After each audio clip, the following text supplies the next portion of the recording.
one of the ways that countries can protect their domestic industries facing import competition is so-called safeguards under Article 19 of the GATT. Now, this is one of the allowed exceptions to GATT principles. In this case, it's an exception to the bound tariff commitments that the countries have made through in international trade negotiations. So, invoking a safeguard is temporary MFN import restrictions, an increase in tariffs beyond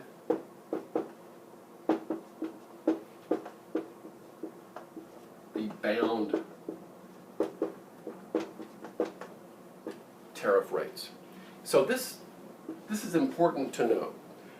A country is welcome to increase its tariffs, at least on an MFN basis, and with no restrictions, up to the bound rate. So if a country, and many developing countries do this now, if they have an applied rate below the bound rate, there are no real commitments to keeping it at, say, 10% when your negotiated bound rate is 35%. You can raise it up to 35% without asking permission, without any kind of restrictions, as long as it's on an MFN basis. So Article 19, the safeguard, comes into play when you increase these tariffs beyond the bound rate, beyond the commitments that you've made in various WTO negotiations. And it's important to note that this is a temporary restriction. This is the ability to raise these tariffs for a short period of time, and I'll talk about the time limitations in just a moment, in order to give breathing room for a domestic industry. This is explicitly protectionist.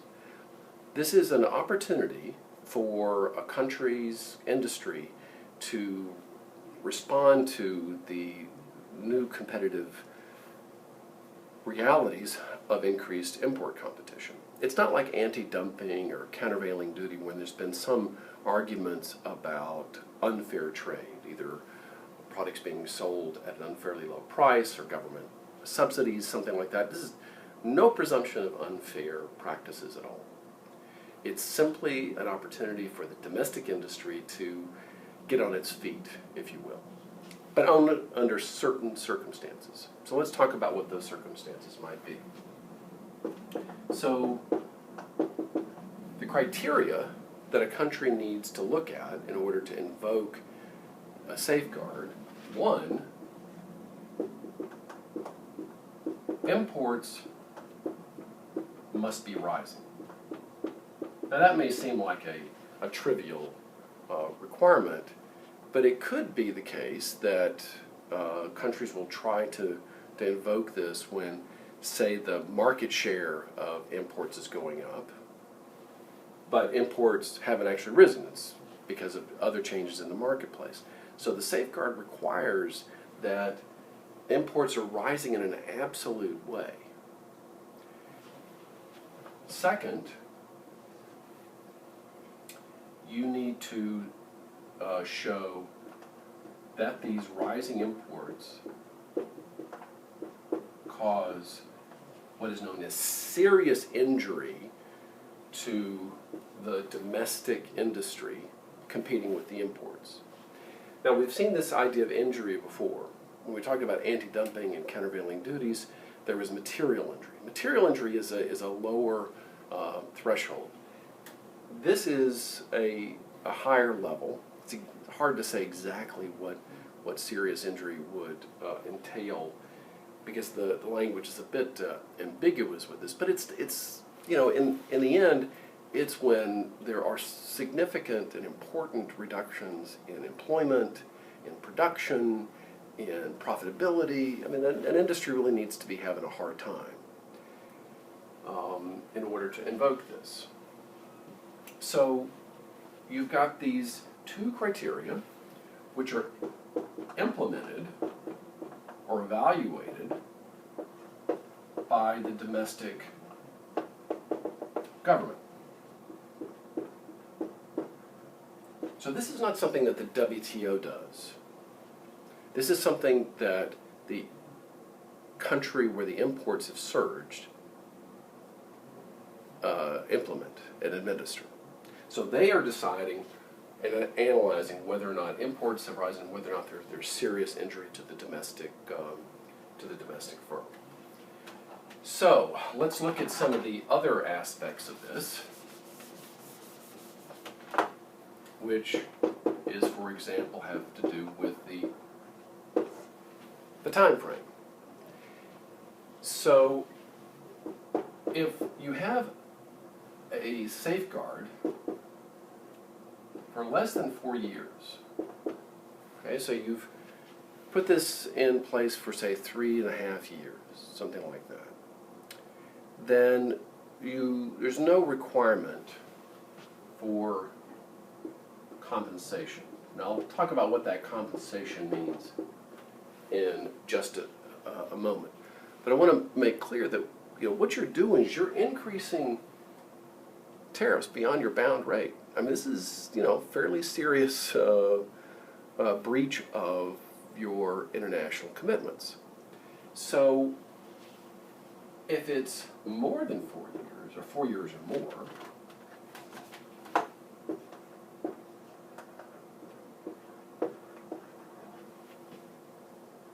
okay, you have to offer compensation. Now, compensation might be, for example, the reduction of tariffs on another product, or something that makes the other countries who are being restricted into your market what they find acceptable. Again, so the idea here is that you're giving this temporary protection in the face of no allegations of unfair trade. If you do this for a long period of time, 4 years or more, the GATT has in place a requirement that you offer something in return because you violated these basic commitments. I mean, really basic commitments about MFN. And so let's finally take a look at how this process is implemented in the U.S. So the U.S. has a process, like every WTO member in principle might have, to institute a safeguard. Now, this is often referred to as a Section 201 case, which is a reference to the section of U.S. law that sets out the procedures. The International Trade Commission, this quasi-judicial body made up of 6 independent commissioners, will do an analysis on serious injury to the domestic industry. So there's a case that is filed, typically by the industry itself, to say, hey, we're getting hammered by steel imports. We want the ITC, the U.S. International Trade Commission, to do an analysis to see whether or not the surge of imports has caused material injury. The president, I guess you'd say, the ITC does the analysis of the serious injury and then a recommendation about what to do about it if there is evidence that serious injury has occurred. And that may be a recommendation of having a temporary increase in tariffs of 20% or quota, some sort of import restriction. So if the ITC takes a look at the basic data, decides that there's good evidence of serious injury, then they make a recommendation to the president. But the president makes the final call. The president can evaluate, or has the obligation to evaluate, whether or not it is in the national interest to impose these duties, and for how long. Up to, and I should have mentioned this, under WTO rules, up to 8 years. So the U.S. is obligated under the WTO agreements to invoke, if they have a safeguard, to do this for no more than 8 years. Okay, so the president decides whether or not it's in the U.S. national interest in order to put this on for 1 year, for 2 years, up to 8 years. Now, when I say national interest, that can mean, for example, that foreign policy can play a role. Now, if you recall from the discussions about anti-dumping and countervailing duties, there was no basis at all under U.S. law to look at the broader national interest, foreign policy concerns, or for that matter, consumer interests when there was no provisions to look at those under anti-dumping and countervailing duty. If an anti-dumping duty raises costs to domestic consumers in the U.S., nobody can take a look at that. The ITC can't look at it, the Department of Commerce can't look at it, and the President's not even involved. With a safeguard provisions, the President can look at those. They can look at whether or not it's in, can take a look, for example, if the increase in the tariffs associated with the safeguard will increase the cost of doing business for U.S. U.S. producers that use the imported good in their production process? Or does it increase the cost to consumers, final consumers, in a way that hurts overall national welfare? And I think that really does highlight that this is not about unfair trade in any way.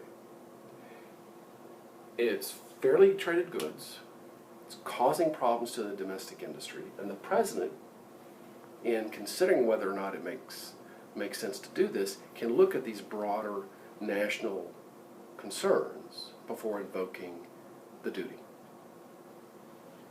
So this is one final thing I should say about this.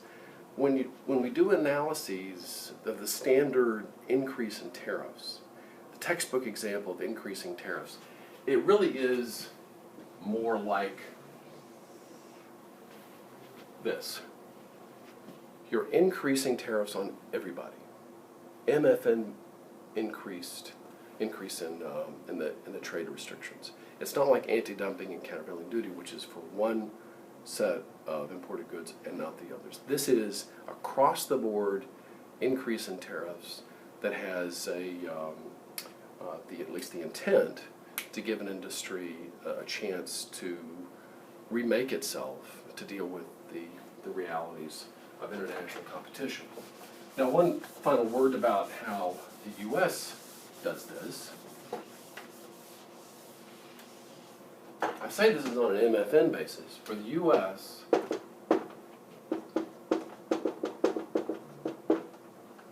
NAFTA countries, that is Mexico and Canada, are exempt from safeguard actions. That is another way of saying that if the U.S. invokes, the safeguard clause against, say, steel imports, as happened in 2002 in the Bush administration, then the tariffs would go up against Japan, Korea, Europe, Australia, everybody else, but they would not go up against Mexico and Canada. This raises the possibility, because it's not truly on an MFN basis for the United States, the possibility that safeguards can result in trade diversion.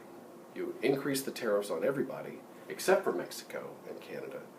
They may replace some of the restricted imports, somewhat undercutting the effectiveness of the safeguard.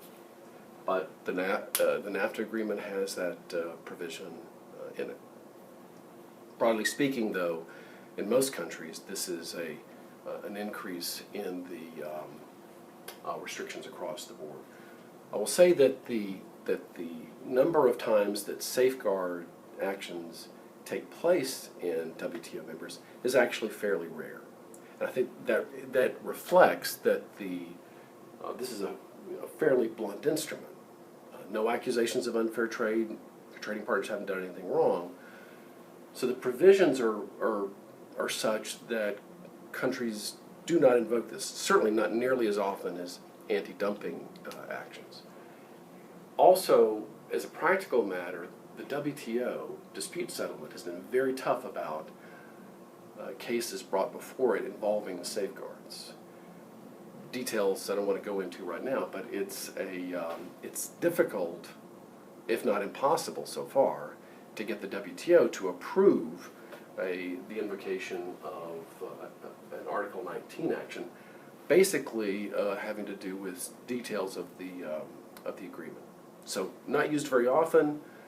It is a very strong provision that in principle could help protect an industry, but in practice is not invoked that frequently.